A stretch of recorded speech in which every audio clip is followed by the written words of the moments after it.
ಮಾಡುತ್ತಾರೆ. ದೀಪಾವಳಿಯ ಮೊದಲನೇ ದಿನ ನರಕ ಚತುರ್ದಶಿ ಅಂತ. ಅವತ್ತು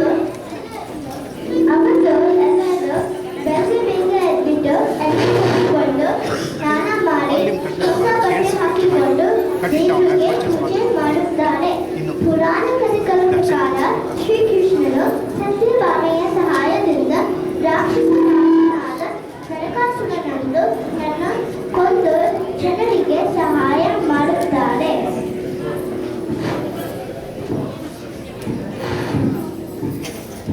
ಎರಡನೇ ದಿನ ಅಮಾವಾಸ್ಯೆ ಅಂದು ಲಕ್ಷ್ಮೀ ಪೂಜೆ ಮಾಡುತ್ತಾರೆ.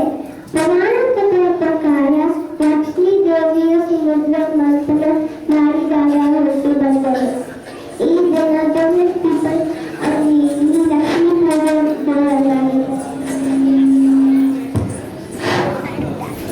ಲಕ್ಷ್ಮೀ ಪೂಜೆ ನಂತರ ಬಲಿಪಾಡ್ಯ. ಪುರಾಣ ಪ್ರಕಾರ ಬಲಿಂದ್ರರಾಜನು ಬಹಳ ಶಕ್ತಿಶಾಲಿ ರಾಜನಾಗಿದ್ದನು. ಅವನಿಗೆ ಇಂದ್ರದಲ್ಲಿ ಬೇಕಾಗಿತ್ತು. ಹಾಗಾಗಿ ಅವನು 3 ಅಶ್ವಮೇಧ ಯಾಗಗಳನ್ನು ಮಾಡ್ತಾ ಇದ್ದ. ಅವನು 3 ಅಶ್ವಮೇಧ ಯಾಗ ಮಾಡ್ತಾ ಇದ್ದಾಗ ಶ್ರೀ ವಿಷ್ಣು ವಾಮನವತಾರದಲ್ಲಿ ಬಂದು ಬಲಿಂದ್ರರಾಜನನ್ನು ಪಾತಾಳಕ್ಕೆ ಕುಳಿತನು.